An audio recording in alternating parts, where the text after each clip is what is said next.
ప్రపంచ దేశాలతో పాటు భారతదేశంలో కూడా క్యాన్సర్ మహమ్మారి రోజు రోజుకు పెరిగిపోతుంది. అయితే ఈ క్యాన్సర్ రావడానికి ప్రధాన కారణాలు ఏంటి? దాన్ని ముందుగా మనం ఎలా గుర్తించాలి? ఈ విషయాలపై మాట్లాడడానికి మనతో పాటు ఉన్నారు ఒమేగా హాస్పిటల్ నుండి senior oncologist doctor Mohan Vamshi గారు. మరి వారితో మాట్లాడతాం. నమస్తే సార్. నమస్తే అండి. సార్, రోజు రోజు ఎక్కడ చూసినా కూడా క్యాన్సర్ క్యాన్సర్ క్యాన్సర్ ఎక్కువైపోతున్నాయి కేసెస్ అన్నీ కూడా. నిజంగానే క్యాన్సర్ అంత పెరిగిపోతున్నదా భారతదేశంలో? తప్పకుండా అండి. క్యాన్సర్ ఇన్సిడెన్స్ రోజుకి ర్యాపిడ్గా పెరిగిపోతుందండి.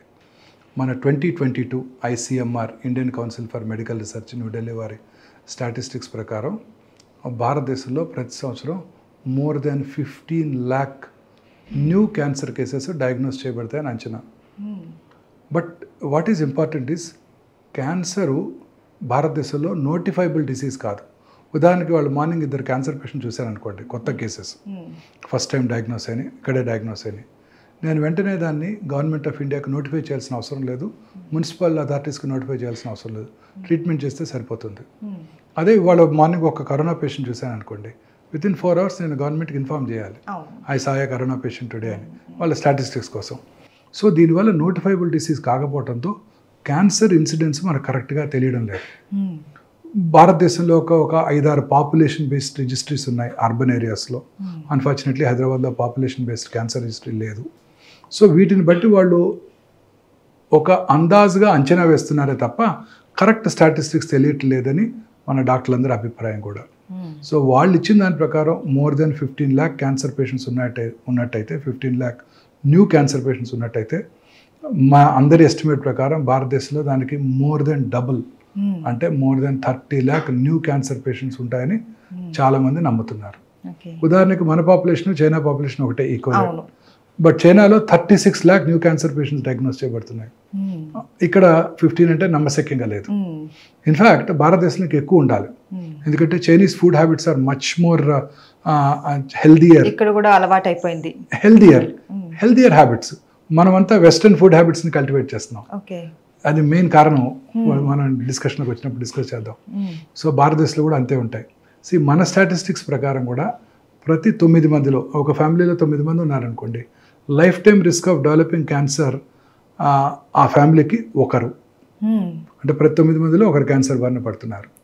ప్రతి 1,00,000 మందికి 107 మంది క్యాన్సర్ బారిన పడుతున్నారు. ఉదాహరణకు అమీర్పేటలో 1,00,000 మంది ప్రజలు ఉన్నారనుకోండి, సంవత్సరానికి 107 న్యూ క్యాన్సర్ పేషెంట్స్ అమీర్పేట నుంచి డయాగ్నోస్ చేయబడతాయి. సో అంత ర్యాపిడ్గా క్యాన్సర్ ఇన్సిడెన్స్ పెరిగిపోతుంది.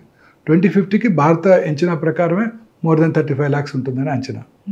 సో క్యాన్సర్ ఇన్సిడెన్స్ ర్యాపిడ్గా రోజుకి పెరిగిపోతుందండి. సో దానికి తగ్గట్టు మనం క్యాన్సర్ని డయాగ్నోస్ చేయడానికి క్యాన్సర్ వార్నింగ్ సిగ్నల్స్ మన ప్రజల్లోకి ముఖ్యంగా తీసుకెళ్ళగలగాలి. ఎందుకంటే క్యాన్సర్కి ఇప్పటికీ క్యూర్ కనుగొనబడలేదు. ఎర్లీ స్టేజ్లో కనుక్కుంటేనే మనం క్యూర్ చేయడానికి అవకాశం ఉంది. కానీ cancer is a silent killer, స్లోగా పెరుగుతుంటుంది, సిమ్టమ్స్ కలిగించదు, అందువల్ల ఎవరు డాక్టర్ దగ్గరికి రారు. సో అందుకని మనం ముఖ్యంగా అవేర్నెస్ ప్రోగ్రామ్స్ ద్వారానే మన ప్రజల్లో ఈ క్యాన్సర్ మీద అవేర్నెస్ తీసుకొస్తే, వార్నింగ్ సిగ్నల్ మీద, అప్పుడు క్యాన్సర్ని ప్రివెంట్ చేయడానికి, క్యాన్సర్ వార్నింగ్ సిగ్నల్స్ తెలుసుకోవడానికి అవకాశం ఉంటుంది. అసలు సార్, క్యాన్సర్ అంటేనే చాలా రకాలు ఉంటున్నాయి. మనం చూస్తున్నాం ఈ మధ్య తల భాగం నుంచి కాళ్ళ వరకు ప్రతి చోట క్యాన్సర్ అన్నది ఎక్కడ వస్తుందో తెలియదు. మెయిన్ ఈ క్యాన్సర్ అంటే ఏంటి అనేది చాలా మందికి కూడా అవగాహన లేదు. మన శరీరంలో ఉన్న కోట్లాది కణజాలంలో ఏదో ఒక కణం అప్రతీతంగా పెరిగిపోవటానే క్యాన్సర్ అంటారు. ఇప్పుడు మన బాడీలో లిమిటేషన్స్ ఉన్నాయి. ఉదాహరణకి చిన్నప్పుడు ముక్కు చిన్నదిగా ఉండేది, ఈ సైజుకి రాగానే ఆగిపోయింది, ఇంకా పెరగడం ఆగిపోయింది. అలా ఒక నియంత్రణ విధానం ఉన్నది మన శరీరానికి. ఆ నియంత్రణని దాటి క్యాన్సర్ కణం క్రమంగా పెరిగిపోతుంటాయి.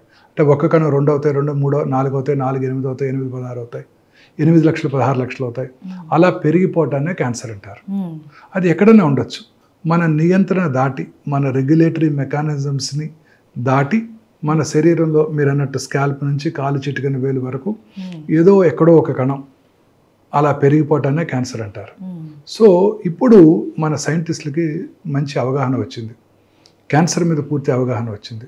మన బాడీలో అబౌట్ 22,000 ప్రోటాన్ కోడింగ్ జీన్స్ ఉంటాయి, equally good number of non proton coding jeans ఉంటాయి.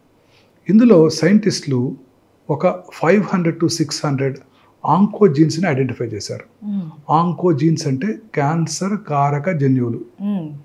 వీటిలో వచ్చే మ్యుటేషన్స్ ఆధారంగానే ఈ క్యాన్సర్స్ వస్తున్నాయి. అన్ని రకాల క్యాన్సర్లు సైంటిస్టులు ఇప్పుడు గట్టిగా నమ్ముతున్నారు. దీన్నే ఫౌండేషన్ 1 మెడిసిన్ అంటారు. అంటే ఈ 500-600 జీన్స్లో ఏదో ఒక జీను ఏదో ఒక కారణం వల్ల, అది డైటరీ కానివ్వండి, ఎన్విరాన్మెంటల్ ఫ్యాక్టర్ కానివ్వండి, జెనెటిక్ కానివ్వండి, ఆ మ్యూటేషన్ జరిగి ఆ మ్యూటేషను వలన ఆ క్యాన్సర్ కణం అప్రతిహితంగా పెరిగిపోతుంటుంది. ఇది మన సైంటిస్టులు ఐడెంటిఫై చేశారు. ఇప్పుడు ప్రతి క్యాన్సర్కి కూడా ఇది మ్యూటేషన్, మనం ఏ మ్యూటేషన్ వల్ల క్యాన్సర్ వచ్చింది తెలుసుకునే సదుపాయం మనకి అందుబాటులోకి వచ్చింది హైదరాబాద్లోనే. ఆ కొన్ని మ్యూటేషన్స్ని టార్గెట్ చేసే మందులు కూడా అందుబాటులోకి వచ్చాయి. అది సో ఇలా క్యాన్సర్ బాడీలో ఎక్కడైనా రావచ్చు. లైనింగ్ మీద, అంటే లైనింగ్ అంటే ఒక లైనింగ్, ఇప్పుడు ఉదాహరణకి మన బాడీకి స్కిన్ లేయర్, లైనింగ్ మీద వచ్చే క్యాన్సర్స్ని కార్సినోమాస్ అంటారు. లోపల వచ్చే క్యాన్సర్స్ని సార్కోమాస్ అంటారు. సాఫ్ట్ టిష్యూ అంటే లైనింగ్ లోపల ఉండే టిష్యూ సాఫ్ట్ టిష్యూ. ఇప్పుడు ఇంటెస్టైనల్ ట్రాక్ ఉంది, దాని లైనింగ్ మీద వచ్చినట్టయితే కార్సినోమా, లోపల వచ్చినట్టయితే సార్కోమా, లైనింగ్ కింద వచ్చినట్టయితే సార్కోమా. ఇంకా 3వ గ్రూపు కార్సినోమా, సార్కోమా. 3వ గ్రూపు హిమటలాజికల్ మెలిగ్నెన్సీస్ అంటే రక్త సంబంధ క్యాన్సర్స్, అంటే లింఫోమాస్, లుకీమియాస్. ఇలా 3గా బ్రాడ్గా మనం డివైడ్ చేయవచ్చు క్యాన్సర్స్. బాడీలో ఎక్కడొచ్చినా ఈ 3 బ్రాడ్ వెరైటీస్లో ఈ క్యాన్సర్ని మనం ప్లేస్ చేయడానికి అవకాశం ఉంటుంది. అయితే మీరే అన్నారు క్యాన్సర్ అనేది సైలెంట్ కిల్లర్ అనేసి.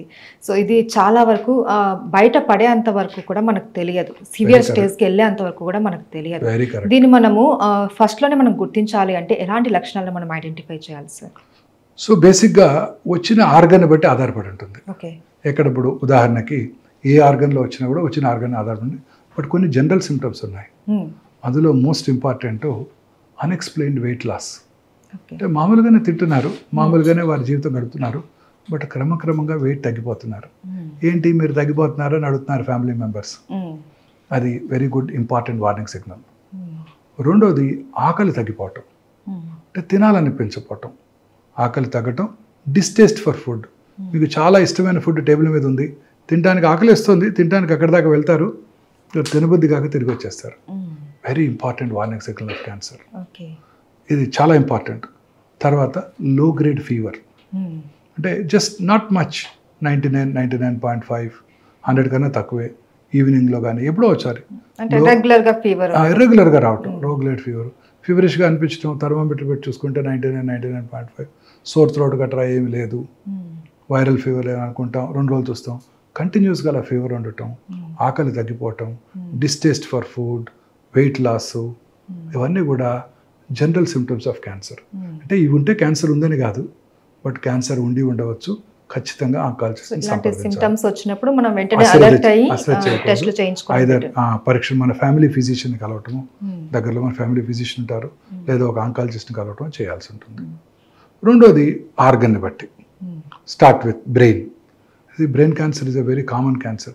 అయితే బ్రెయిన్లో 2 రకాల క్యాన్సర్లు ఉంటుంటాయి. ఒకటి ఏంటంటే ప్రైమరీ బ్రెయిన్ ట్యూమర్స్, అంటే బ్రెయిన్లోనే పుట్టాయి, కానీ బ్రెయిన్లో 70% ఆఫ్ ద ట్యూమర్స్ శరీరంలో ఇతర భాగాల్లో పుట్టి బ్రెయిన్కి వెళ్తాయి.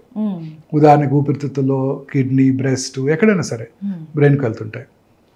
సో బ్రెయిన్ యొక్క ట్యూమర్స్ ప్రైమరీ కానీ సెకండరీస్ కానీ లక్షణాలు ఎలా ఉంటే మళ్ళీ జనరల్ సిమ్టమ్స్ ఉన్నాయి వాటికి.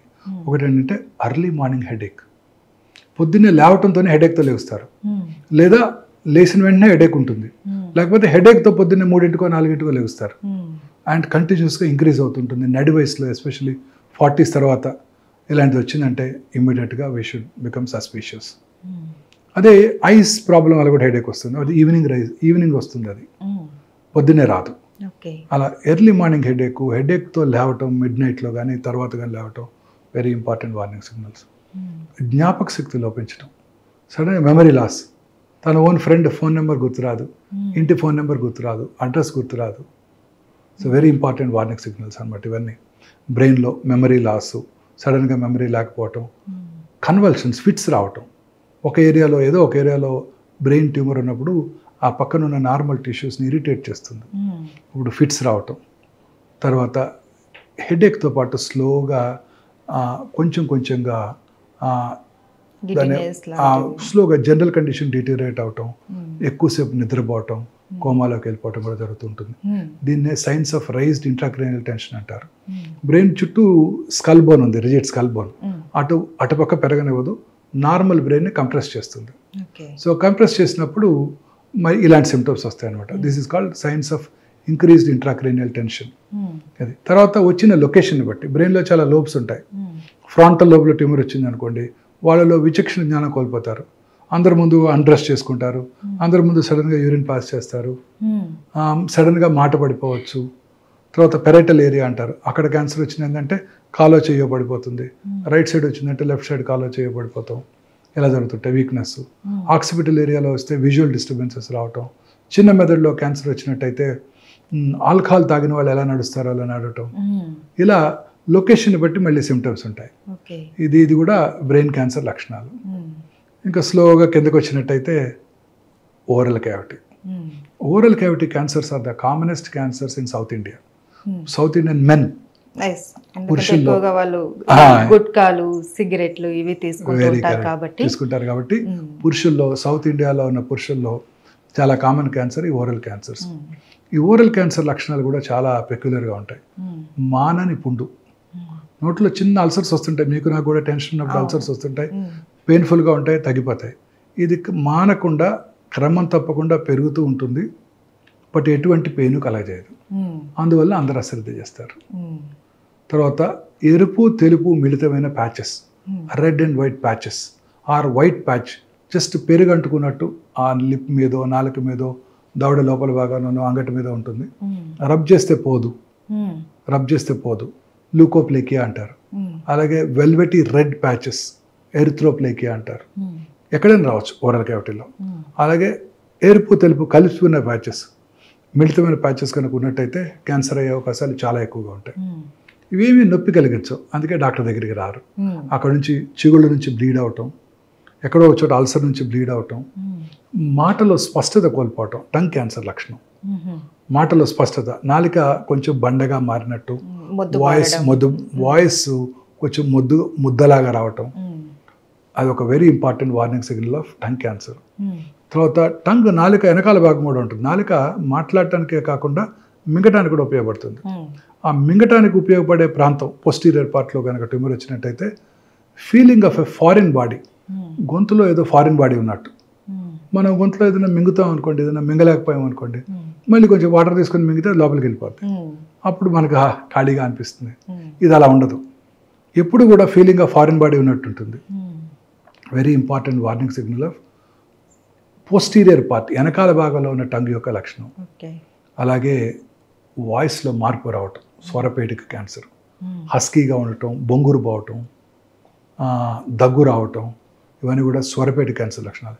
ఇవన్నీ కూడా మీరు అన్నట్టు స్మోకర్స్లోను, గుట్కా చ్యూయర్స్లోను, స్మోక్లెస్ టొబాకో అంటాం. గుట్కా చ్యూయర్స్ చాలా మందిలో ఒక అపోహ ఉంది, గుట్కా తింటుంటారు, నేను తింటాను ఊసేస్తాను, లోపలికి ఇంజెస్ట్ చేయట్లేదు అంటారు. వారు గుట్కా లోపల పెట్టుకున్న 6 సెకండ్స్లో ఆ గుట్కాలో ఉన్న 400 నుంచి 500 కార్సినోజెన్స్ అంటే క్యాన్సర్ కారక పదార్థాలు బ్లడ్లోకి వెళ్ళిపోయి ఆ నోట్లోనే కాదు ఇతర భాగాల్లో కూడా క్యాన్సర్ కలిగించవచ్చు. ఇది తర్వాత లంగ్ క్యాన్సర్. లంగ్ క్యాన్సర్ ముఖ్య లక్షణాలు కాఫ్, మానని దగ్గు. చాలామంది స్మోకర్స్లో ఈ లంగ్ క్యాన్సర్ చూస్తుంటాం, మీకు తెలియదే ఉంది. చాలాసార్లు వాళ్ళు టెస్ట్ చేయించుకుంటుంటారు, లేదా 10 ఏళ్ళు 20 ఏళ్ళుగా తాగుతుంటారు. లాస్ట్ ఇయర్ కూడా ఇలానే దగ్గు వచ్చింది, డాక్టర్ దగ్గరికి వెళ్ళాను, సిటీ స్కాన్ కూడా చేశారు, స్మోకర్స్ బ్రాంకైటిస్ అన్నారు అని రెండోసారి వచ్చినప్పుడు కూడా అశ్రద్ధ చేస్తుంటారు. అప్పుడు క్యాన్సర్ ఉండకపోవచ్చు, ఇప్పుడు క్యాన్సర్ వచ్చి ఉండొచ్చు. సో మానని దగ్గు, దగ్గినప్పుడు వచ్చే ఫ్లెమ్లో కళ్ళలో రక్తం పట్టడం, ఇవన్నీ వెరీ ఇంపార్టెంట్ వార్నింగ్ సిగ్నల్స్. అలాగే లో గ్రేడ్ చెస్ట్ పెయిన్, ఆకలి తగ్గటం, లో గ్రేడ్ ఫీవరు, వెయిట్ లాసు, ఇవన్నీ కూడా లంగ్ క్యాన్సర్ ముఖ్య లక్షణాలు. చాలాసార్లు లంగ్ క్యాన్సర్ చిన్నదిగా ఉండొచ్చు, శరీరంలో ఇతర భాగాలకు పాకిపోవచ్చు, ఎస్పెషల్లీ బ్రెయిన్. బ్రెయిన్కి వెళ్ళిపోతుంది. ఈ లంగ్ క్యాన్సర్ ఎక్స్రేలో కనపడదు, అంత చిన్నదిగా ఉంటుంది. బ్రెయిన్ డాక్టర్ గారు, న్యూరో సర్జన్ ఆ ట్యూమర్ కూడా తీసేస్తారు, తీసి టెస్ట్కి పంపిస్తే బ్రెయిన్ లంగ్ క్యాన్సర్ అని రిపోర్ట్ వస్తుంది. ఒకే పర్సన్కి 2 క్యాన్సర్స్ కూడా వస్తూ ఉంటాయా? రావచ్చు, అన్లైక్లీ రావచ్చు. అదృష్టం బాగపోతే there is one lady who had 8 cancers. 8 survive అయ్యింది ఆవిడ. చూస్తుంటాం, అది కూడా కామనే. ఇప్పుడు ఉదాహరణకి కామన్ ఎగ్జాంపుల్, ఇప్పుడు రైట్ సైడ్ చీక్లో లోపల భాగంలో క్యాన్సర్ వచ్చింది అనుకోండి, వాళ్ళకే లెఫ్ట్ సైడ్ వచ్చే అవకాశాలు చాలా ఎక్కువ ఉంటాయి. స్ప్రెడ్ అయిపోతుంది. స్ప్రెడ్ అవ్వదు, కొత్తవి. ఓకే. నేను పేషెంట్కి ఎలా ఎగ్జాంపుల్ చెప్తానంటే, గోదావరికంలో బొగ్గు దొరికితే పక్కనున్న రామగుండం, మంచిర్యాల, పెద్దపల్లి, రామకృష్ణపురం అక్కడ కూడా బొగ్గు దొరుకుతుంది. అట్లా ఇక్కడ వచ్చిందంటే ఇక్కడ రావచ్చు, ఇక్కడ రావచ్చు, ఇక్కడ రావచ్చు, ఇక్కడ రావచ్చు. సో అంటే ఒక చోట కనుక వచ్చినట్టయితే ఏవైతే కారణాలు ఇక్కడ క్యాన్సర్ కలిగించాయో అవే కారణాలు ఈ ఏరియాలో కూడా ఉంటాయి కదండి, అక్కడ కూడా వస్తాయి. అలాగే ఒక బ్రెస్ట్ లో క్యాన్సర్ వచ్చిందంటే రెండో బ్రెస్ట్ లో క్యాన్సర్ వచ్చే అవకాశాలు ఎక్కువ. సో ఎవరికైనా బ్రెస్ట్ క్యాన్సర్ రిస్క్ ఏంటంటే ఆల్రెడీ బ్రెస్ట్ క్యాన్సర్ వచ్చి ఉండటం, very important risk factor. So అదొకటి ఇంపార్టెంట్. సో లంగ్ క్యాన్సర్, తర్వాత స్లోగా gastro, commonest cancer South Indian మెన్లో గ్యాస్ట్రిక్ క్యాన్సర్. గ్యాస్ట్రిక్ క్యాన్సర్ లక్షణాలు ఏంటంటే, చాలామంది అంటుంటారు నాకు గ్యాస్ ఎక్కువ ఉంటుంది, నాకు గ్యాస్ ఉంటుంది అనేది. కొంచెం ఫుడ్ తినగానే పొట్ట ఫుల్ అయిపోయినట్టు ఉండటం, very important warning signal of gastric cancer. అలాగే వామిటింగ్, వామిటర్స్లో బ్లడ్ ఉండటం, మోషన్ డార్క్ బ్లాక్ కలర్లో వెళ్ళటం, అంటే అక్కడ స్టమక్లో ఉన్న అల్సర్లో బ్లీడింగ్ అవుతుంటుంది. ఆ బ్లడ్ మోషన్లో బ్లాక్ కలర్లో కనపడుతుంది, రెడ్ కలర్లో కనపడదు. ఎందుకంటే యాసిడ్ ఎన్విరాన్మెంట్లో ఆ బ్రైట్ రెడ్ బ్లడ్ బ్లాక్ అయిపోతుంది. సో బ్లాక్ టారీ మోషన్ వచ్చిందంటే అప్పర్ జిఏ బ్లీడ్ ఉన్నట్టు, స్టమక్ అల్సర్ కావచ్చు. సో ఇది ఒక వెరీ ఇంపార్టెంట్ వార్నింగ్ సిగ్నల్. చాలామంది నడి వయసు దాటిన తర్వాత 50-60 ఏళ్ల వయసులో పురుషుల్లో ముఖ్యంగా ఎనీమియా, రక్తహీనత రావటం. రక్తహీనత రాగానే ముందు వాళ్ళకి ఆయాసం వస్తుంది, అంతే కదా, కొంచెం నడవంగానే రక్తం తక్కువ ఉంటే ఆయాసం వస్తుంది. ఫస్ట్ వాళ్ళు ఎవరి దగ్గరికి వెళ్తారు, ఆయాసం రాగానే కార్డియాలజిస్ట్ దగ్గరికి వెళ్తారు. కార్డియాలజిస్ట్ పరీక్ష చేసి హార్ట్కి యాంజియోగ్రామ్ చేస్తే 2 బ్లాక్లు ఎట్లాగో ఉంటాయి ప్రతి వాళ్ళకి, 2 స్టెంట్లు కూడా వేస్తుంటారు. ఆ తర్వాత మనం కార్సినోమా స్టమక్ని డయాగ్నోస్ చేస్తుంటాం. సో నడి వయసు దాటిన తర్వాత ఎవరిలో అయినా రక్తహీనత ఉందంటే సౌత్ ఇండియన్ మెన్లో ఫస్ట్ ఎండోస్కోపీ చేసుకోవాలి. అది కనుక నార్మల్గా ఉంటే కొలనోస్కోపీ చేసుకోవాలి కింద నుంచి. ఈ 2 చాలా ఇంపార్టెంట్. ఓకే, ఇది చాలా వెరీ ఇంపార్టెంట్ వార్నింగ్ సిగ్నల్. రక్తహీనత, చాలామంది బ్లడ్ ఎక్కించుకుంటుంటారు, ఐరన్ సప్లిమెంట్స్ తీసుకుంటుంటారు, కార్డియాలజిస్ట్ కలుస్తారు ఆయాసానికి, ఈ 2 మిస్ అయిపోతుంటారు. అండ్ సార్, సర్వైకల్ క్యాన్సర్కి సంబంధించి ఎలాంటి సింటమ్స్ ఉంటాయి sir? Cervical cancer is one of the commonest cancers in south Indian women. భారతదేశంలో అత్యధికంగా కనబడే క్యాన్సర్ బ్రెస్ట్ క్యాన్సర్, తర్వాత గర్భసంచి ముఖద్వార క్యాన్సర్. ఇది ముఖ్యంగా people belonging to lower socio economic strata వాళ్ళలో చూస్తుంటాం, పేద వర్గాల ప్రజల్లో ఎక్కువ చూస్తుంటాం. ఎందుకంటే వాళ్ళలో హైజీన్ యొక్క విలువ, శుభ్రత తెలియకపోవడంతో అన్హైజీనిక్ ప్రొసీజర్స్ వలన during menstrual cycles human papillomatous virus ఎక్కువగా వ్యాప్తి చెంది వాళ్ళలో ఈ క్యాన్సర్ ఎక్కువగా వస్తుంటుంది, హెచ్పివి వైరస్. సో దీని లక్షణాలు ఎలా ఉంటాయంటే, పీరియడ్స్ టైంలో బ్లీడింగ్ ఎక్కువ అవటం, పోస్ట్ కాయిటల్ బ్లీడింగు, పీరియడ్స్ మధ్యలో ఇంటర్మెన్స్ట్రల్ బ్లీడింగు, వైటిష్ డిశ్చార్జ్, అది కూడా ఆఫుల్ స్మెల్తో ఉండే డిశ్చార్జ్, తర్వాత బ్లడీ డిశ్చార్జ్, తర్వాత లో గ్రేడ్ అంటే తక్కువ అబ్డామినల్, లో గ్రేడ్ అబ్డామినల్ పెయిన్, కింది పొట్టలో పెయిన్ రావటం, ఇవన్నీ వార్నింగ్ సిగ్నల్స్ ఆఫ్ గర్భసంచి ముఖద్వార క్యాన్సర్. ఇంకా చూసినట్టయితే కామనెస్ట్ క్యాన్సరు ఒక 10-15 ఏళ్ల క్రితం గర్భసంచి ముఖద్వార క్యాన్సర్. ఇప్పటికీ కూడా ప్రతిరోజు ప్రతి 6 నిమిషాలకి ఒక స్త్రీ గర్భసంచి ముఖద్వార క్యాన్సర్ వల్ల ప్రాణం కోల్పోతున్నారు భారతదేశంలో. ప్రతి 6 నిమిషాలకి, అంత కామన్ అనమాట. ఇంకొక ఇంపార్టెంట్ ఫ్యాక్ట్ ఏంటంటే, ప్రతి 4 నిమిషాలకి ఒక స్త్రీ బ్రెస్ట్ క్యాన్సర్ డయాగ్నోస్ చేయబడుతున్నారు ఇండియాలో. ప్రతి 4 నిమిషాలకి ఒక స్త్రీ బ్రెస్ట్ క్యాన్సర్ డయాగ్నోస్ చేయబడుతున్నారు. ప్రతి సంవత్సరం భారతదేశంలో 2,24,000 న్యూ బ్రెస్ట్ క్యాన్సర్ పేషెంట్స్ కనుగొనబడుతున్నాయి. అండ్ మీరు గుర్తుపెట్టుకోవాల్సిన ఇంపార్టెంట్ విషయం ఏంటంటే, మనందరం ఇవన్నీ కూడా అర్బన్ ఇండియాలో ఎక్కువ చూస్తున్నాం. అర్బన్ ఇండియా పాపులేషను యాన్యువల్ ఈ 2023 స్టాటిస్టిక్, కరోనా తర్వాత మన స్టాటిస్టిక్స్ పూర్తిగా ఎవాల్యుయేట్ చేయలేదు, చేయలేకపోయాం మనం. ఎవ్రీ 10 yearsకి ఒకసారి స్టాటిస్టిక్స్ తీసుకుంటాం కదా, పాపులేషన్ స్టాటిస్టిక్స్ చేయలేకపోయాం. సో ఆ 22 అంచనా ప్రకారం భారతదేశంలో ఓన్లీ 35 మంది మాత్రమే 100కి అర్బన్ ఏరియాస్లో ఉంటున్నారు. ఈ అర్బన్ ఏరియాస్లోనే ఈ క్యాన్సర్స్ అన్ని కాన్సన్ట్రేట్ చేయబడుతున్నాయి. 2,24,000 న్యూ బ్రెస్ట్ క్యాన్సర్ పేషెంట్స్ ఉన్నట్టయితే on an average 175 are in urban area. So urban ఏరియాస్లో ఈ బ్రెస్ట్ క్యాన్సర్ ఇన్సిడెంట్స్ ర్యాపిడ్గా పెరిగిపోతుంది. ఓకే. దీని ముఖ్య లక్షణాలు ఏంటంటే బ్రెస్ట్లో లంప్ లాగా ఏర్పడటం, గడ్డలాగా ఏర్పడటం. రెండోది బ్రెస్ట్ యొక్క సైజులో కానీ షేప్లో కానీ మార్పు రావటం. బ్రెస్ట్ యొక్క స్కిన్ ముడతలు పట్టినట్టు ఉంటాం. ఆరెంజ్ పీల్ అపియరెన్స్ అంటాం. రైప్ ఆరెంజ్, పండిపోయిన ఆరెంజ్ చూస్తే ఆ పైన చిన్న చిన్న గుంటలు పడి ఎలా ఉంటుంది చూడండి, థిక్ అయ్యి అలా ఉంటుంది ఆ స్కిన్.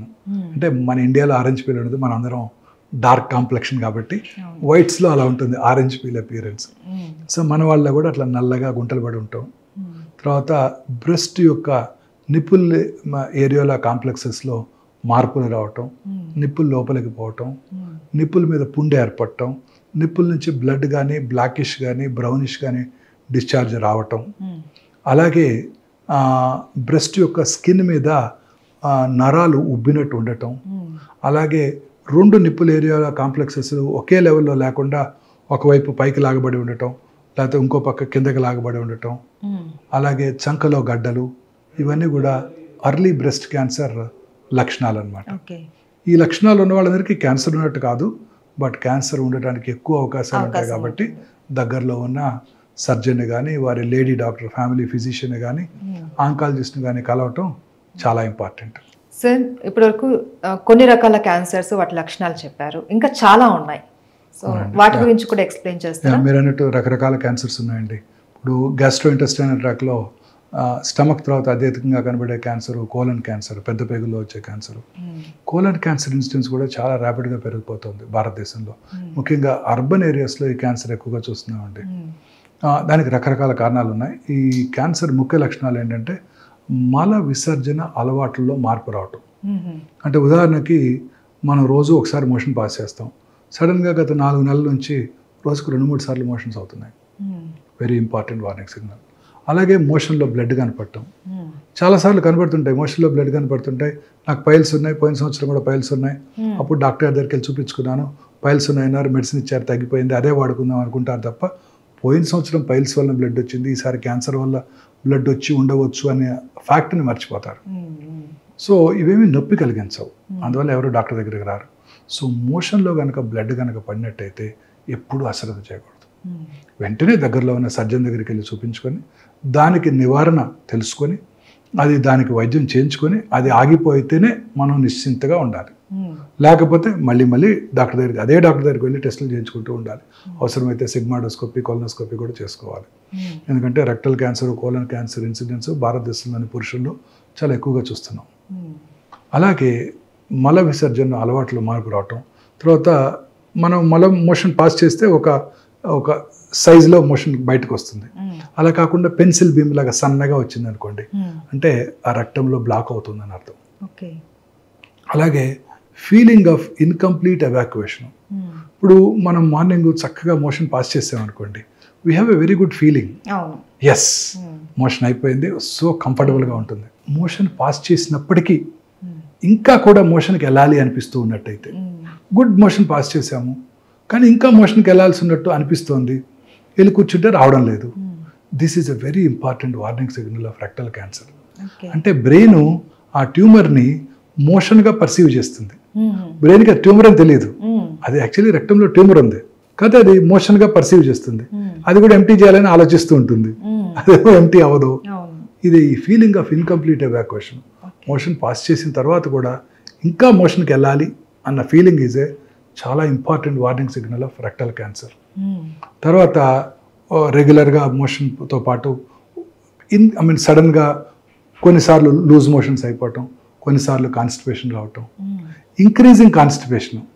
అంటే ఇంతకుముందు రోజు ఒకసారి పాస్ చేసేవాళ్ళు ఇప్పుడు 2 రోజులకు ఒకసారి, ఇప్పుడు 3 రోజులకు ఒకసారి, అంటే బ్లాక్ అయిపోతుంది రెక్టం. చాలా ఎక్కువ సార్లు పాస్ చేయటం, వచ్చినప్పుడు బ్లాక్ కొంచెం తగ్గినప్పుడు టకటగా 4-5 సార్లు పడిపోవటం, very important warning signal of left sided colon cancers. ఇదే కాకుండా right side colon cancers silent killer. ఎందుకంటే ఎటువంటి సిమ్టమ్స్ కలిగజేయవు, ఎందుకంటే అక్కడ మోషన్ లిక్విడ్గా ఉంటుంది. ఈ చిన్న అల్సర్స్ ఏమి మోషన్ని బ్లాక్ చేయలేవు. సో అందువల్ల ఆ అల్సర్ నుంచి బ్లడ్గా వచ్చినా ఆ మోషన్లో మిక్స్ అయిపోతుంది, అందువల్ల తెలియదు. So right side colon cancers are very very silent killers. చాలాసార్లు రక్తహీనతతో డాక్టర్ దగ్గరికి వెళ్తారు వాళ్ళు. ఇందాక చెప్పాను కదండి, రక్తహీనత కనుక ఉన్నట్టయితే ఫస్ట్ దక్షిణ భారతదేశంలో అప్పర్ జియోస్కోపీ, అది కనుక నెగిటివ్ అయితే కొలనోస్కోపీ చేసుకోవాలి. ఇది కోలన్ క్యాన్సర్ ముఖ్య లక్షణాలు. ఈ రకంగా బ్లడ్ ఎక్కడొచ్చినా అబ్నార్మలేనండి.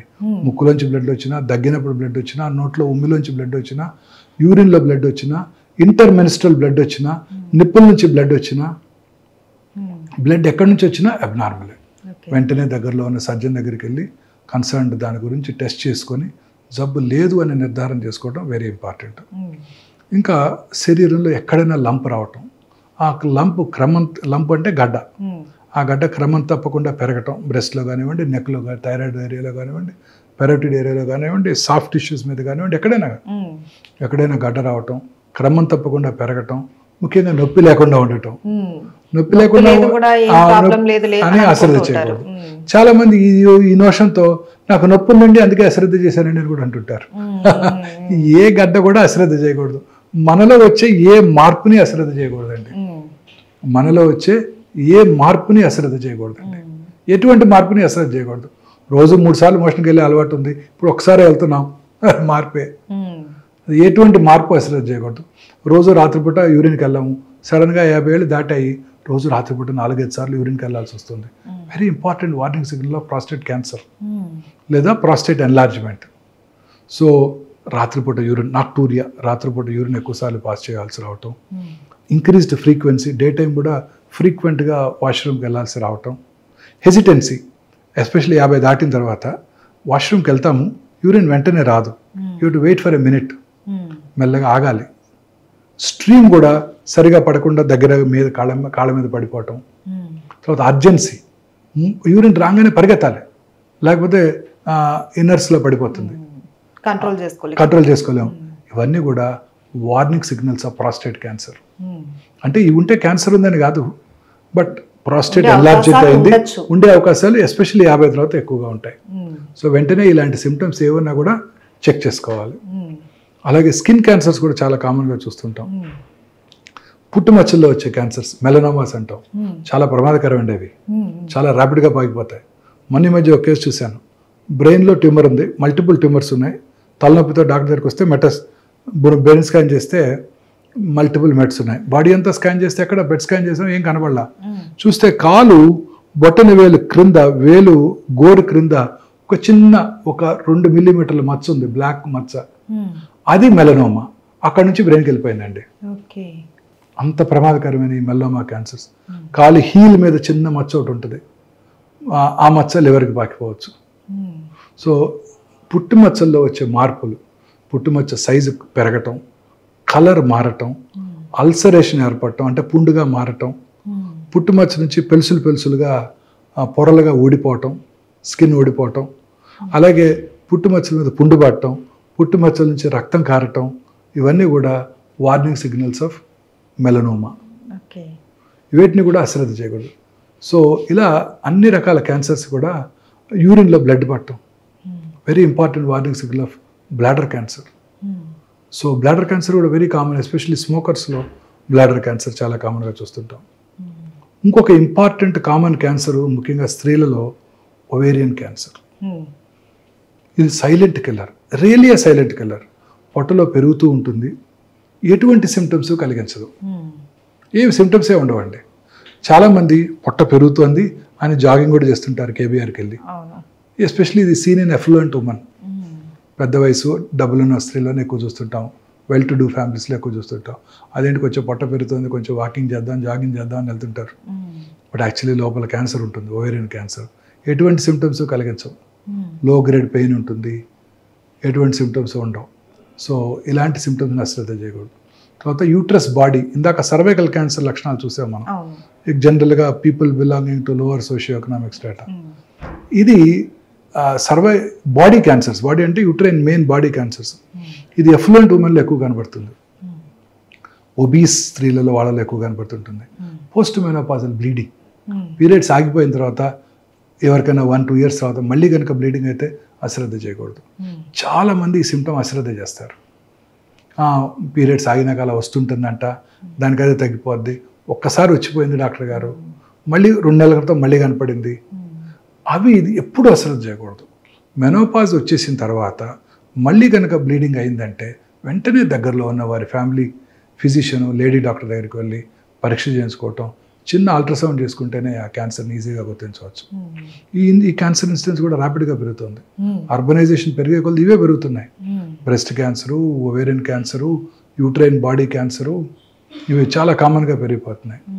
సో ఇవన్నమాట ఈ కామన్ క్యాన్సర్స్ లక్షణాలు. ఈ వార్నింగ్ సిగ్నల్స్ అనేవి చాలా ఇంపార్టెంట్. క్యాన్సర్ ఇన్సిడెన్స్ ర్యాపిడ్గా పెరిగిపోతుంది. మన తెలిసిన వాళ్ళు కానీ ఎవరిలో కానీ ఇలాంటి సిమ్టమ్స్ కనుక చూసినట్టయితే we must warn them, go get checked first. వెళ్ళి మీ ఫ్యామిలీ ఫిజిషియన్ కలువు, లేకపోతే దగ్గరలో ఉన్న సర్జన్ ఆంకాలజిస్ట్ను కలవండి అని మనం వార్న్ చేయాల్సి ఉంటుంది అనమాట. ఈ వార్నింగ్ సిగ్నల్స్ ఉంటే క్యాన్సర్ ఉన్నది అని కాదు, క్యాన్సర్ ఉండి ఉండవచ్చు, అవకాశం ఉండొచ్చు. ముందుగా డయాగ్నోస్ చేస్తేనే క్యాన్సర్ క్యూరబుల్, లేకపోతే క్యాన్సర్ క్యూర్ అయ్యే అవకాశాలు చాలా తగ్గిపోతాయి. And blood cancer, bone cancer కూడా అంటూ వస్తుంటాయి. Blood cancer is a very common cancer అండి. పిల్లల్లో వచ్చే కామనెస్ట్ క్యాన్సర్ బ్లడ్ క్యాన్సర్ అందరికన్నా. ఇవి సిమ్టమ్స్ చాలా వేగ్గా ఉంటాయండి. పిల్లల యొక్క గ్రోత్ తక్కువగా ఉంటుంది, పాలిపోవటము, వెయిట్ తగ్గిపోవటము, బాడీ మీద పెటికల్స్ ప్యాచెస్ అంటే చిన్న చిన్న రెడ్ ప్యాచెస్, ప్లేట్లెట్స్ తగ్గిపోవటంతో, లేదా చిన్న ఎబ్రేషన్కే ఒక ఇదంతా కందిపోయినట్టు, కమిలిపోయినట్టు, స్కిన్ కింద బ్లడ్ రావటం, ఇవన్నీ కూడా బ్లడ్ క్యాన్సర్ లక్షణాలు. పిల్లల్లో కానీ పెద్దవాళ్ళలో కానీ. వీక్నెస్, అన్ఎక్స్ప్లెయిన్డ్ వీక్నెస్, ఏం బాగా వీక్నెస్, రక్తం తగ్గిపోవటం, బ్లీడింగ్ స్పాట్స్ రావటం బాడీ స్కిన్ మీద, పెద్దవాళ్ళలో కూడా ఇవి బ్లడ్ క్యాన్సర్ లక్షణాలు. బోన్ ట్యూమర్స్ అన్ని చిన్న వయసులో చూస్తుంటాం. ఇవి పెద్దగా సిమ్టమ్స్ కలిగించవు, పెద్దగా అయ్యేదాకా అసలు కనిపించవు. అందుకే బోన్ ట్యూమర్స్ అనేవి చాలా లేట్ స్టేజెస్లోనే డయాగ్నోస్ చేయబడతాయి. చాలాసార్లు ఏదో చిన్న దెబ్బ తగులుతుంది, అప్పుడు అక్కడ ఎగ్జామిన్ చేసుకుంటే అప్పుడు ట్యూమర్ కనపడుతుంది, నొప్పి కలిగించదు. అందువల్ల అందరూ అశ్రద్ధ చేస్తారు. Generally 20 to 30 years, 12 to 30 years మధ్యలో ఈ బోన్ ట్యూమర్స్ ఎక్కువగా చూస్తుంటాం. సో ఎటువంటి ట్యూమర్ కనుక కల్పించినట్టయితే మనలో వచ్చే ప్రతి మార్పుని కూడా అశ్రద్ధ చేయకూడదు. తద్వారా మనం దీన్ని ముందుగా పట్టుకోవచ్చు అనమాట. అయితే నాకు ఒక చిన్న డౌట్ డాక్టర్ గారు, బోన్ ట్యూమర్ అన్నారు కదా, అది ఏదైనా ఒక్క ప్లేస్ దగ్గర మాత్రమే ఉంటుందా, లేకపోతే ఒక్క దగ్గర ఉంటే అది మొత్తం బోన్ కి ఎఫెక్ట్ అవుతుంది? ఏ బోన్లో అయినా రావచ్చు. మన బాడీలో 206 బోన్స్ ఉంటాయి. కామనెస్ట్ అంటే ఎక్కడైనా 2 రకాల క్యాన్సర్స్ ఉన్నాయి, Ewing sarcoma, osteosarcoma. Osteosarcoma generally 15 to 30 years లోపలే వచ్చేస్తుంది, అంతకన్నా చిన్న వయసులో రాదు, 20-25లో వచ్చేస్తుంటాయి. జనరల్గా ఈ నీ జాయింట్ చుట్టూ ఏర్పడతాయి అవి. న్యూ జాయింట్ పైన లేదా నీ జాయింట్ కింద 70% ఆఫ్ కేసెస్లో ఎక్కడైనా కూడా రావచ్చు ఇవి. తర్వాత ఆ బోన్ క్యాన్సర్స్ మీరు అన్నట్టు వెరీ అగ్రెసివ్. బాడీ ఆస్టియోసార్కోమా వచ్చిందంటే within days or weeks లంగ్స్లోకి పాకిపోతాయి. చాలా అగ్రెసివ్ ట్యూమర్స్. రెండోది ఈవింగ్స్ ట్యూమర్స్, చిన్న వయసులో కూడా చూస్తుంటాము, సాఫ్ట్ టిష్యూలో కూడా చూస్తుంటాం, బోన్స్లో కూడా చూస్తుంటాం. అది మనం బయాప్సీ చేసుకోవడం ద్వారా అది ఏ రకమైన క్యాన్సరో తెలుసుకోవచ్చు. అయితే ఇప్పటి వరకు ఎన్ని రకాల క్యాన్సర్స్ ఉన్నాయనేసి చెప్పారు. అయితే మెయిన్ ఈ క్యాన్సర్ రావడానికి కారణాలు ఏంటి, ఎవరికి ఎక్కువ వచ్చే అవకాశాలు ఉంటాయి చెప్తారా? సో క్యాన్సర్ రావడానికి గల కారణాలు అనేది 100% ఇది కాజ్ అండ్ ఎఫెక్ట్ కారణం ఏమి లేదండి, ఎక్సెప్ట్ గర్భసంచి ముఖద్వార క్యాన్సర్ తప్ప. గర్భసంచి ముఖద్వార క్యాన్సర్కి ఒక కాజ్ అండ్ ఎఫెక్ట్ ఉంది. అంటే ఏంటంటే కాజ్ ఏంటంటే human papillomatous viral infection, HPV virus. ఆ హెచ్పివి వైరస్ మన సర్వైకల్ ఎపిథీలియంలోకి వెళ్ళి అది ఇంట్రాసెల్యులర్గా ఉంటుంది, అంటే సెల్ లోపల ఉంటుంది. సెల్ లోపల ఉంటే మన బాడీ డిఫెన్స్ మెకానిజమ్స్కి అందదు, అందువల్ల దానికి యాంటీబాడీస్ డెవలప్ అవ్వవు. మీకు గుర్తుందా, కరోనా వచ్చినప్పుడు అందరూ నా యాంటీబాడీ టైటర్ ఎంత ఉంది, నీదెంత ఉంది, యాంటీబాడీ టైటర్ చెక్ చేసుకునేవాళ్ళం. ఒకసారి కరోనా వస్తే ఆ యాంటీబాడీస్ పెరిగి రెండోసారి కరోనా రావటాన్ని నిరోధిస్తాయి కదా, వచ్చిన తట్టుకునే అంత శక్తిని అయితే ఇస్తాయి. కానీ ఈ cervical cancer virus, human papillomatous virus ఎంత స్మార్ట్ అంటే అది సెల్ లోపలే ఉంటుంది, సెల్ బయటకు రాదు. అందువల్ల మన బాడీ డిఫెన్స్ మెకానిజమ్స్ దాన్ని గుర్తించలేవు. సో అందువల్ల దానికి యాంటీబాడీస్ డెవలప్ అవ్వవు. సో అందువల్ల రిపీటెడ్ వైరల్ ఇన్ఫెక్షన్స్ వల్ల ఈ క్యాన్సర్ వచ్చేస్తుంది. దీనికి ఇప్పుడు అందుకే వ్యాక్సిన్ కనుక్కున్నారు. వ్యాక్సిన్ ఏం చేస్తుందంటే యాంటీబాడీస్ని ప్రొడ్యూస్ చేస్తుంది, తద్వారా మళ్ళీ రీఇన్ఫెక్షన్ రాకుండా చేస్తుంది. సో ఇది హ్యూమన్ పాపిలోమాటస్ వైరస్. ఇలా కాజ్ అండ్ ఎఫెక్ట్ రిలేషన్ మిగతా ఏ క్యాన్సర్స్కి లేదు. హెపటైటిస్ బి వైరస్ ఇన్ఫెక్షన్ ఉన్న వాళ్ళలో లివర్ సిరోసిస్ వస్తుంది. లివర్ సిరోసిస్ వచ్చినప్పుడు లివర్ రీజనరేషన్ జరుగుతుంది. ఆ రీజనరేటివ్ ప్రాసెస్లో క్యాన్సర్ రావచ్చు. So HBV human hepatitis B viral infection వచ్చిన వాళ్ళలోను, హెపటైటిస్ సి వైరల్ ఇన్ఫెక్షన్ వచ్చిన వాళ్ళలోను లివర్ సిరాసిస్ వచ్చి ఆ క్రానిక్ లివర్ డిసీజ్ వలన లివర్ క్యాన్సర్ వచ్చే అవకాశాలు ఉంటాయి. ఈ రెండు వెరీ ఇంపార్టెంట్. తర్వాత అలాగే నార్త్ ఆఫ్రికాలో ఎప్స్టీన్ బార్ వైరస్ అనే ఒక వైరస్ ఇన్ఫెక్షన్ వలన కొన్ని బర్కిట్స్ లింఫోమా అనే ఒక స్పెషలైజ్డ్ హెమటలాజికల్ మలిగ్నెన్సీస్ వస్తుంటాయి, అవి కూడా చూస్తుంటాం. ఇవి కాక మిగతా క్యాన్సర్స్ అన్నిటికీ కూడా ఖచ్చితంగా ఇది కారణం అని చెప్పలేము. కొన్ని ఇంపార్టెంట్ కారణాలు ఉన్నాయి, మనందరికీ తెలుసు. స్మోకింగ్ వల్ల లంగ్ క్యాన్సర్ వస్తాయి, స్మోకింగ్ వల్ల అనేక రకాల క్యాన్సర్స్ వస్తాయి, ఇవన్నీ మనకు తెలుసు. బట్ డెఫినెట్గా నాన్ స్మోకర్లో కూడా లంగ్ క్యాన్సర్ చూస్తుంటాం. స్మోకింగే చేయని 12 ఏళ్ళ ఆడపిల్ల కూడా లంగ్ క్యాన్సర్ చూసాం. సో ఇది డెఫినెట్గా ఇది కారణం అని మనం చెప్పగలిగింది లేదు. But there are general causes which are very very important to us. ఒకటి జెనెటిక్ ఫ్యాక్టర్స్, అది మన కంట్రోల్లో లేదు. జెనెటిక్ ఫ్యాక్టర్స్ అంటే బెస్ట్ ఎగ్జాంపుల్ ఆంజెలినా జోలీ. వారి మదర్కి ట్రిపుల్-నెగటివ్ బ్రెస్ట్ క్యాన్సర్ ఉండింది. సో వారు చెక్ చేయించుకొని BRCA1 BRCA టెస్ట్ చేయించుకొని వారికి 31 years అప్పుడే అది చెక్ చేసుకొని అది పాజిటివ్ ఉంటుంటే వారికి ఖచ్చితంగా హ్యూమన్ అదే hereditary breast ovarian cancer syndrome అంటారు. సో వారికి 100% బ్రెస్ట్ క్యాన్సర్ వస్తుంది, 70% 80% ఓవేరియన్ క్యాన్సర్ వస్తుందని తెలుసుకొని ముందుగా జబ్బు రాకముందే 2 బ్రెస్ట్లు తీయించేసుకున్నారు, 2 ఓవరీలు తీయించేసుకున్నారు. అలాంటి జెనెటిక్ ఫ్యాక్టర్స్ ఉండవచ్చు, BRCA1 BRCA2, అది మనం డిస్కస్ చేస్తాం. మిగతా కారణాలు ఎన్విరాన్మెంటల్ ఫ్యాక్టర్స్. దీనికి మనకి దీని మీద కంట్రోల్ ఉంది. కాకపోతే ఈ అర్బనైజేషన్ పెరిగే కొద్ది ఎన్విరాన్మెంటల్ ఫ్యాక్టర్స్ ఎక్కువైపోతున్నాయి. ఫస్ట్ మోడర్నైజేషన్ చూడండి. ఈ మోడర్న్ మనం వీఆర్ ఫైటింగ్ విత్ నేచర్తో ఫైట్ చేస్తున్నాం. మనం ఎప్పుడు ఎండలోకి వెళ్తలేదు, ఇంట్లోనే ఉంటున్నాము, ఎయిర్ కండిషన్ రూమ్స్లో ఉంటున్నాము. మార్నింగ్ లేవగానే plastic tooth brush, synthetic tooth paste, plastic tongue cleaner, plastic mug, plastic బకెట్లో హాట్ వాటరు, తర్వాత పొద్దున్నే మైక్రోవేవ్లో చేసుకున్న దాన్ని వేడి చేసుకొని బ్రేక్ఫాస్ట్ తింటాం, ఆర్టిఫిషియల్ సింథటిక్ క్లోత్స్, ఇవన్నీ కూడాను డెఫినెట్గా క్యాన్సర్ కారకాలే. తాగే ప్లాస్టిక్ బాటిల్లో వాటరు, హాట్ వాటరు, అది ఏం చేయక్కర్లేదు. వేడిగా ఉన్న కారులోకి వెళ్ళి కూర్చుని ఆ కారులో ఉన్న ప్లాస్టిక్ నుంచి వచ్చే ఫ్యూమ్స్, మనకి సమ్మర్లో 40 degrees 45 degrees వచ్చేస్తుంది హైదరాబాద్లో కూడా. ఆ డిగ్రీలో ఆ కార్లోకి వెళ్ళి కూర్చున్నామంటే ఆ కారు యొక్క ఆ ప్లాస్టిక్ ఇంటీరియర్స్ అంతా ప్లాస్టికే కదండి, కారు లోపలంతా, వాటి నుంచి వచ్చే ఫ్యూమ్స్ అన్నీ కూడా క్యాన్సర్ కారకాలే. ప్లాస్టిక్ వాటర్ బాటిల్ నుంచి అన్నీ కూడా క్యాన్సర్ కారకాలే మనకి. ఇది మనకి ఎలాగో అవాయిడ్ చేయలేం, మరి తప్పదు. మరి ప్రస్తుతం ఉన్న ఏజ్లో అవాయిడ్ చేయలేం. పూర్వకాలంలో లాగా మరచెంబులు తీసుకొని మనం వెళ్ళి వాటర్ తాగలేం కదా. సో ఇవన్నీ కూడా కారకాలండి. ఇలా అనేక రకాలుగా పొల్యూషన్. ఆ తర్వాత ఇంకొకటి మోస్ట్ ఇంపార్టెంట్, ఆర్టిఫిషియల్ లైట్స్. ఇప్పుడు రాత్రిపూట చక్కగా 6:30-7 భోజనం చేసి ఇంతకుముందు 8-9 కల్లా పడుకొని నిద్రపోయి పొద్దున్నే లేవడం జరిగేది. లేచిన వెంటనే చక్కగా ఎండలో కూర్చునేవారు, ఎండలో పని చేసుకునేవాళ్ళు. వాళ్ళ ఫ్రెష్గా వాళ్ళ గేదెల నుంచి పాలు తీసుకొని తాగేవాళ్ళు. వాళ్ళ వెజిటబుల్ గార్డెన్లో వెజిటబుల్ పండించుకునేవాళ్ళు. పొలానికి వెళ్ళి పంటలు పండించుకునేవాళ్ళు. ఎండలో అంత ఆర్గానిక్ ఉండేది. చక్కగా షర్ట్ తీసి పొలం పని చేసేవాళ్ళు. అన్ని రకాల ఒక విటమిన్ డి, మనకు తెలిసిన విటమిన్, తెలియనివి ఏమన్నాయో సూర్యరశ్మిలో. సో ఇవాళ హెల్దీ లైఫ్ స్టైల్ ఉండింది, హ్యాపీగా ఉండేవాళ్ళు. పక్కన అలా కారు ఉంది, మనకు కారు లేదు, ఇలాంటి ఇవి బాధలు లేవు. పెళ్లి చేసుకుందామంటే సొంత వాళ్ళకి ఎవరికో మేనల్లుడికో మేనకోడలకో చేసుకునేవాళ్ళు. 5 రోజులు సంతోషంగా గడిపేవాళ్ళు. సంతోషం సగం బలం. Happiness is the most important immune booster. Happiness is the most important immune booster. నేను ఒక ఫుల్ పేజ్ ఆర్టికల్ రాశాను ఒక వెర్నాక్యులర్ డైలీలో. వెరీ ఇంపార్టెంట్ అండి. ఒక పేషెంట్ 72 సంవత్సరాల ఆమెకి, వాళ్ళ హస్బెండ్కి 74. 8 ఏళ్ళ నుంచి నా దగ్గరికి రెగ్యులర్గా చెకప్కి వస్తున్నారు బ్రెస్ట్ క్యాన్సర్కి. Perfectly normal. ఒకరోజు వచ్చారు, ఆమె ఒక్కరే వచ్చింది ఇంకో లేడీని తీసుకుని. ఏరండి గోపాలరావు గారు అన్నాను. అనగానే పాపం లాస్ట్ 15 days బ్యాకే కర్నరీ బైపాస్ అయిన తర్వాత కాంప్లికేషన్ వచ్చి చనిపోయారు. అప్పుడు కూడా చెక్ చేసాం, నార్మల్గా ఉన్నారు ఆవిడ. 3 నెలల తర్వాత తిరిగి వచ్చేసారు క్యాన్సర్తో. మానసిక ఆందోళన, డిప్రెషన్. ఇంకొక లేడీ 5 years అయింది నేను బ్రెస్ట్ క్యాన్సర్కి సర్జరీ చేసి, చక్కగా కంఫర్టబుల్గా ఉన్నారు. కొడుకు పెళ్ళికి పిలిచారు, వెళ్ళాను. హ్యాపీగా ఉన్నారు, అందరూ బాగున్నారు. 2 ఏళ్ల తర్వాత రికరెన్స్ వచ్చింది. ఏంటా అని చూస్తే 8 months ముందు కొడుకు డివోర్స్. సో అన్ని రకాల జబ్బులకి నా ఉద్దేశంలో మూల కారణం ఈ మానసిక ఆందోళన. కరోనా కానివ్వండి, క్యాన్సర్ కానివ్వండి.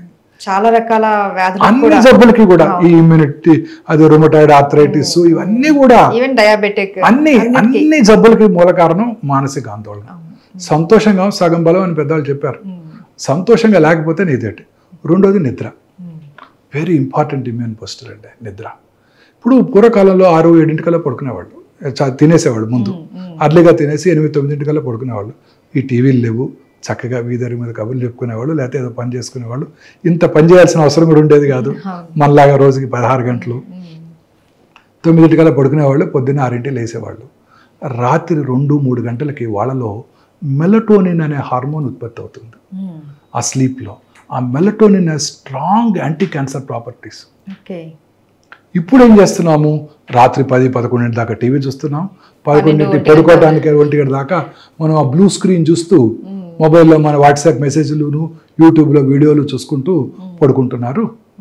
ఆ మెలటోనిన్ హార్మోన్ ఉత్పత్తి జరగట్లేదు, దానివల్ల క్యాన్సర్ వచ్చేస్తుంది. ఈ పొద్దున్నే వస్తాను 5:30కి నేను ఇంటి నుంచి వస్తుంటే, గచ్చిబౌలికి వస్తుంటే చూస్తుంటే అన్ని పెద్ద పెద్ద స్కై స్క్రాపర్స్, అన్ని చోట్ల ఫుల్ లైట్స్ ఉంటాయి.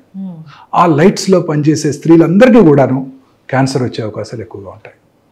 ఈ సర్కేడియన్ రిథమ్ అంటే పగలు పని చేసుకోవటం, రాత్రి నిద్రపోవటం, ఇది లేకపోయేసరికి ఆ మెలటోనిన్ హార్మోన్ ఉత్పత్తి లేకుండా ఈ ఆర్టిఫిషియల్ లైట్స్లో ఎక్కువ కాలం ఉండటం వల్ల ఆ హార్మోన్ ఉత్పత్తి తగ్గిపోవడంతో breast cancer, colon cancer, lung cancer, అన్ని రకాల క్యాన్సర్స్ వస్తున్నాయి వాళ్ళలో, ఆ స్త్రీలందరిలోనూ. ముఖ్యంగా బ్రెస్ట్ క్యాన్సర్, మిగతా వాళ్ళ మిగతా క్యాన్సర్లు. చాలా ఇంపార్టెంట్ అండి ఇది. So most important advice for the youngsters is రాత్రి లేట్గా టీవీ చూడటం, ఈ బ్లూ స్క్రీన్ చూడటం, లైట్ వేసుకొని పడుకోవటం. ఇది కూడా వెరీ ఇంపార్టెంట్ కాజిటివ్ ఫ్యాక్టర్. ఎక్కువ ఇల్యూమినేషన్ లైట్ పెట్టుకోనేకూడదు, ప్రిఫరబుల్లీ డార్క్లో పడుకోవాలి, తొందరగా పడుకోవాలి. అప్పుడే మెలటోనిన్ హార్మోన్ ఉత్పత్తి అవుతుంది. ఈ బెడ్ లైట్స్ అన్నీ కూడా క్యాన్సర్ కలిగించవచ్చు. అన్ని రకాల లైట్స్లో కూడా రెడ్ కలర్ బెడ్ లైట్ కనుక పెట్టుకుంటే అతి తక్కువ ఇన్ఫ్లుయెన్స్ ఆన్ మెలటోనిన్ ప్రొడక్షన్ అంట. So very important. Bed light red కలర్లోనే ఉంచుకోండి, మిగతా కలర్స్లో ఉంచుకోవద్దు.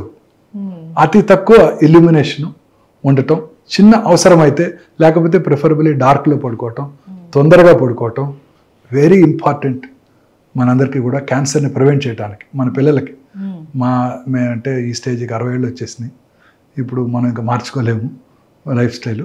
బట్ పిల్లలందరికీ నెక్స్ట్ జనరేషన్కి ఇది వెరీ ఇంపార్టెంట్. ఈ బ్లూ స్క్రీన్ చూడటం, రాత్రిపూట టీవీ చూసుకుంటూ 12 దాకా పడుకోవటం, లైట్ వేసుకొని పడుకొని నిద్రపోవటం. ఇక సరే, ఇక ఆఫీస్ అవర్స్ వాళ్ళు మన యూరోపియన్ టైమింగ్స్కి, అమెరికన్ టైమింగ్స్కి పనిచేస్తుంటారు మన పిల్లలు.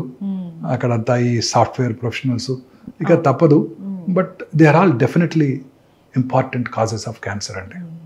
ఇది కాక పొల్యూషన్, ఆటోమొబైల్ పొల్యూషన్, అర్బనైజేషన్ పెరిగే కొలది క్యాన్సర్ పెరిగిపోతుంది. భారతదేశంలో ఇప్పటికీ రూరల్ కమ్యూనిటీలో క్యాన్సర్ ఇన్సిడెన్స్ తక్కువగానే ఉంటుంది. ఈ అర్బన్ ఏరియాస్లో మెయిన్ ప్రాబ్లమ్స్ ఏంటి? Industrial pollution, automobile pollution. మీరు సిగరెట్ తాగక్కర్లేదు, మీరు పంజగుట్ట చౌరస్తాలో 5 నిమిషాలు నుంచోండి, మీరు 100 సిగరెట్లు తాగితే ఎంత పొల్యూషన్ వస్తుందో అంత పొల్యూషన్ వచ్చేస్తుంది. ఆటోమొబైల్ పొల్యూషను, ఇండస్ట్రియల్ పొల్యూషను, ఈ రబ్బర్ ఫ్యాక్టరీసు, బార్బర్స్ రెగ్యులర్గా అందరికీ డై చేస్తున్నారు అనుకోండి, వాళ్ళకి ఆ డై నుంచి ఇన్హేల్ చేస్తారు.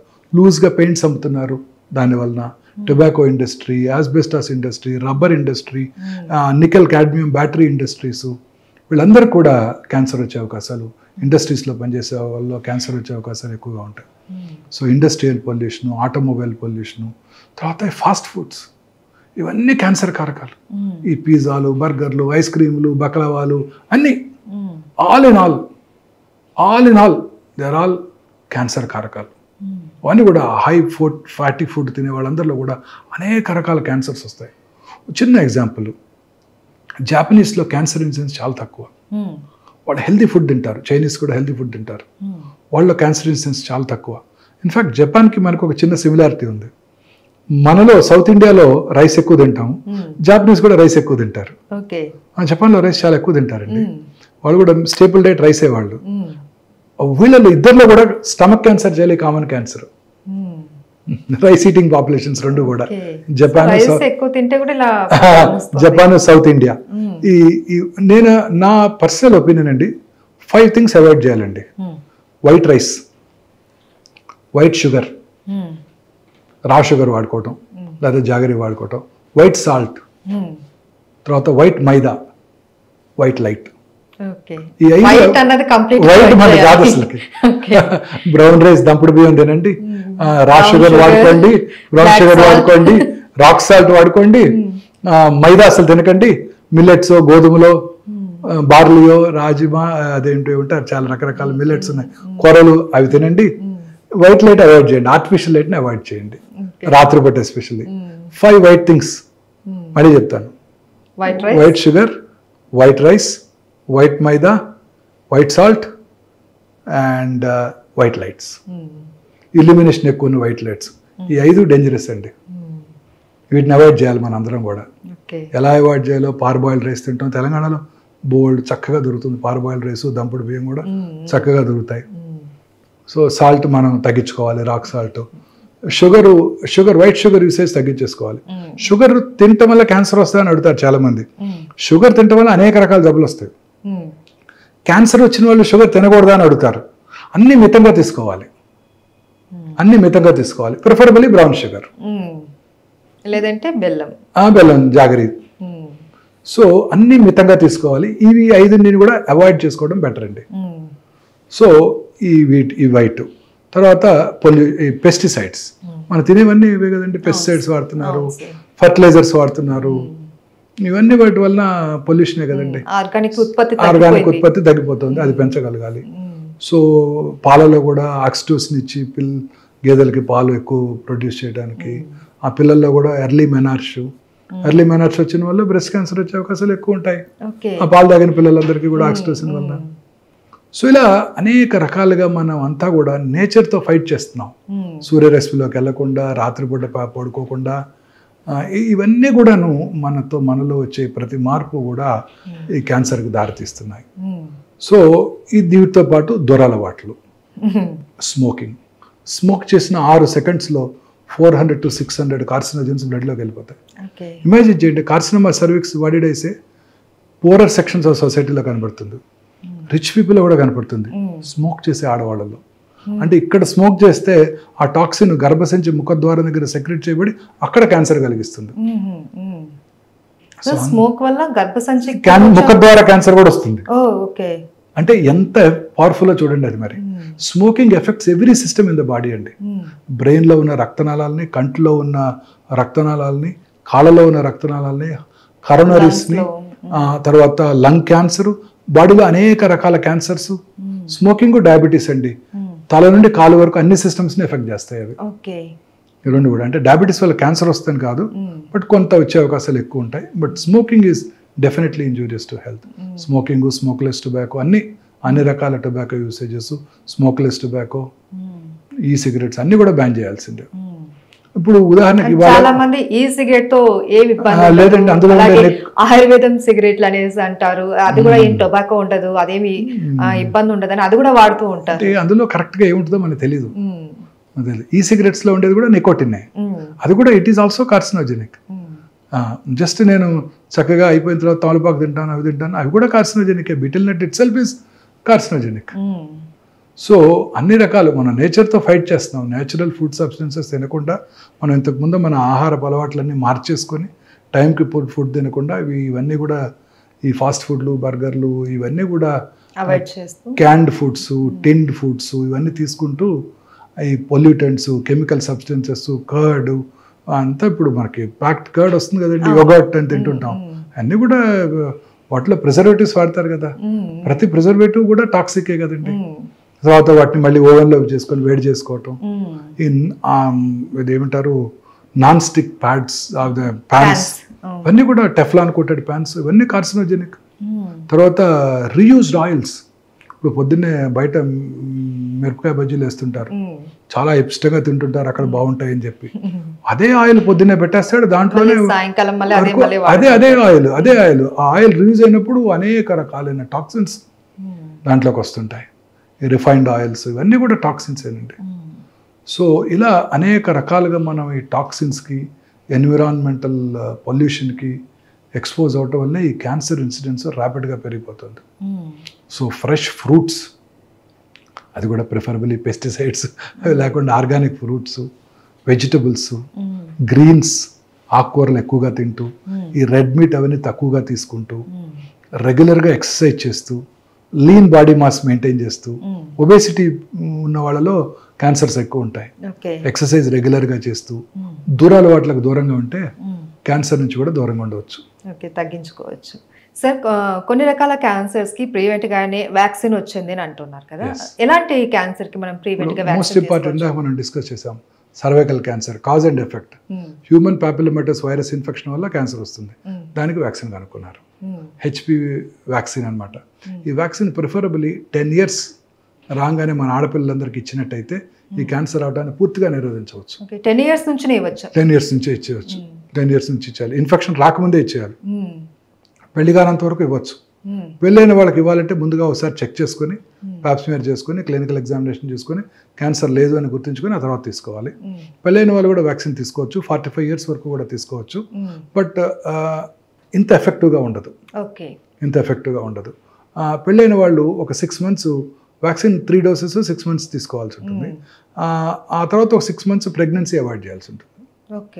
45 years వరకు తీసుకోవచ్చు. But best age to give is 10 to 12 years.